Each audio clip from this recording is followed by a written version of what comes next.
UI atau Universitas Indonesia mulai diragukan kredibilitasnya. Karena apa? Karena ada salah satu oknum pejabat yang ucuk-ucuk masuk mendaftar ke UI. Halo semua, kembali lagi bersama kami TNT, seorang titisan netizen yang akan mewakili seluruh emosi dan kemarahan kalian semua pada sosial media.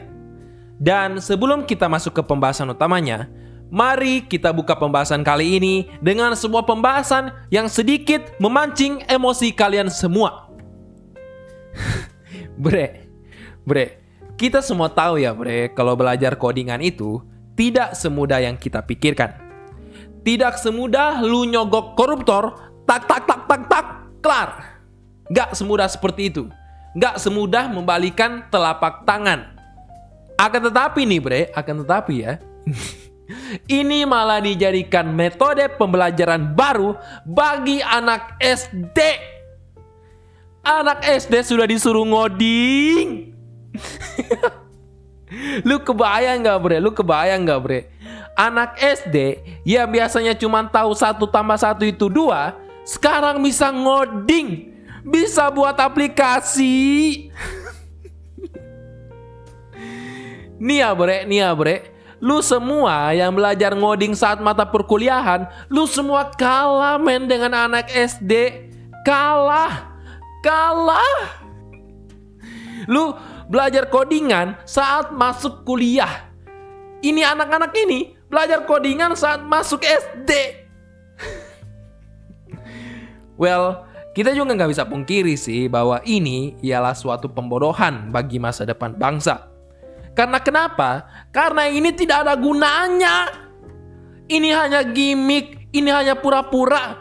Mereka sebenarnya nggak tahu itu apa, tetapi mereka tetap melakukan hal tersebut karena disuruh oleh gurunya. Ini besarnya mau jadi apa bre? Mau jadi apa? Masa sih mau jadi seperti pemerintah itu? Ya, yang tahu-tahu aja ya. Wait.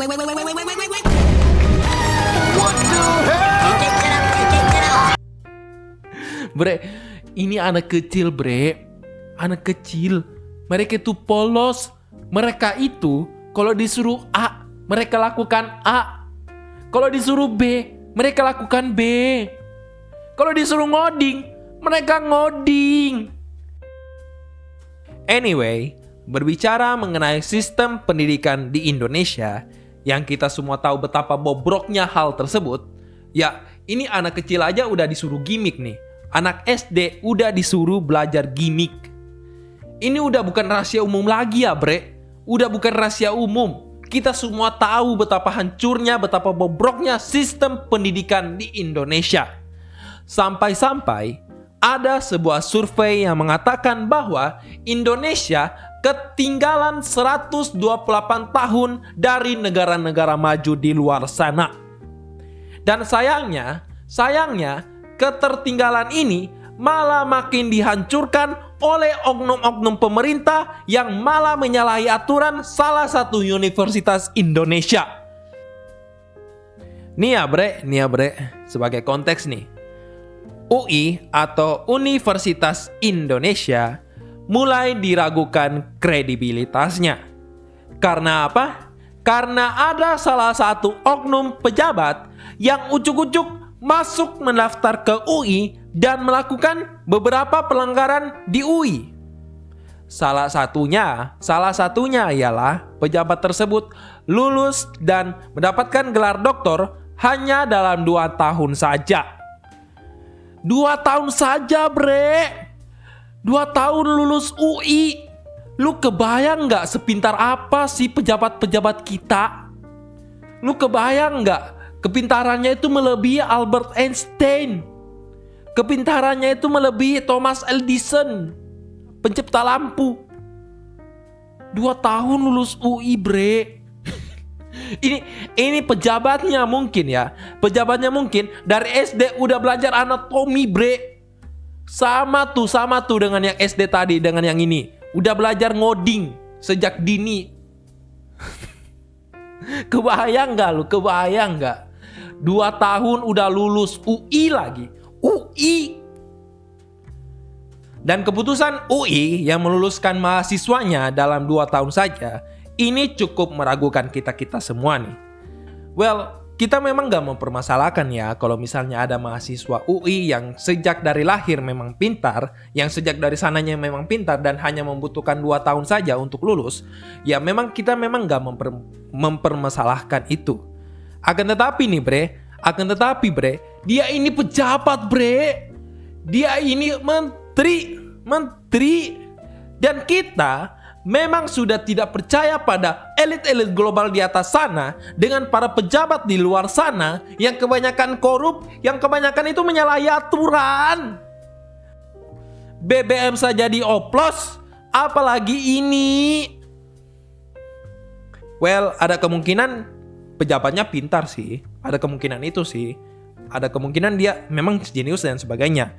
Tapi nih ya bre, sampai-sampai ada seorang dokter nuklir dari Jepang, Tokyo lebih tepatnya, itu meragukan keputusan UI.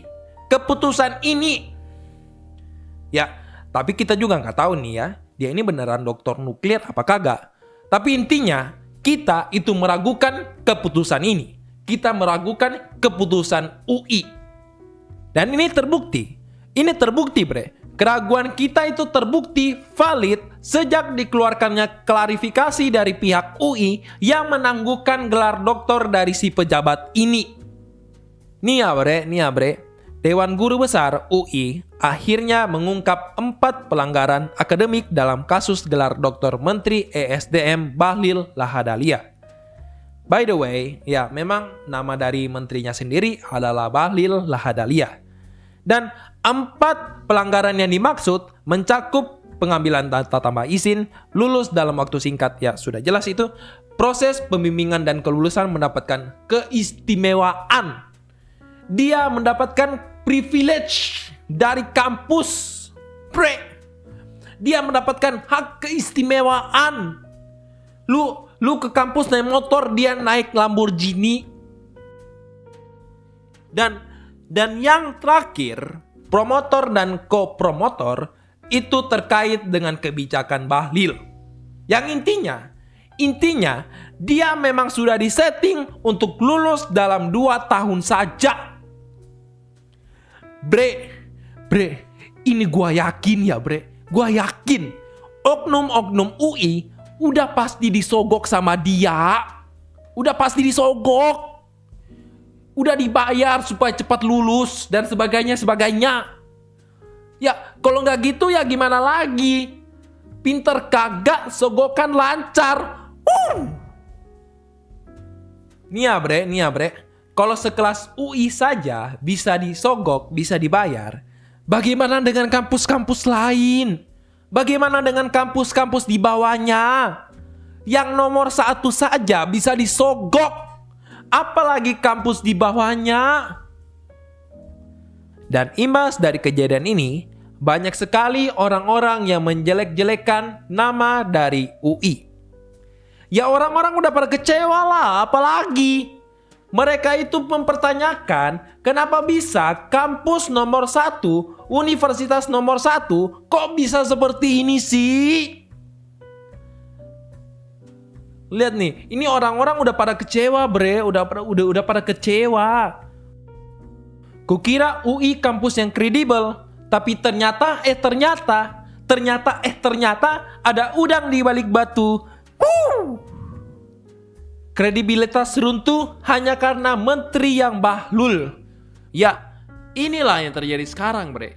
Inilah yang terjadi sekarang. Orang-orang itu udah pada kecewa dan mulai menjatuhkan nama-nama UI dikarenakan pejabat yang satu ini. Bre, lu tuh merusak citra bre.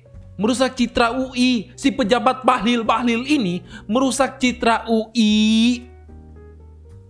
Bre, ini gua gak habis pikir bre. Gak habis pikir. Apa sih yang dipikirkan oleh para pejabat di atas sana? Sampai-sampai untuk mencari wawasan saja itu harus curang. harus curang. Kan bisa dengan cara baik-baik. Kan bisa dengan cara yang sesuai dengan aturan. Gak harus seperti ini. Gak harus. Gak habis pikir, men. Gak habis pikir, bre. Anyway, pembahasan kita cukup sampai di sini saja. Dikarenakan masih ada pembahasan lainnya seperti tindakan Kodoblu yang bisa dianggap blunder. Ya, ini sedikit sneak peek aja ya untuk pembahasan ke depannya. Kita semua tahu kalau Kodoblu itu sering sekali mengkritik pedas berbagai macam rumah makan yang ada. Dan imbas dari kritikan tersebut, banyak sekali rumah makan yang tutup dikarenakan dikritik oleh Kodoblu. Dan akhirnya, Kodoblu itu sampai harus diboikot dari berbagai macam rumah makan yang ada. Ya udah. Cukup ya spoilernya sampai di sini aja ya. Maaf kalau ada salah-salah kata. Kami dari TNT undur diri. Sampai jumpa di pembahasan berikutnya.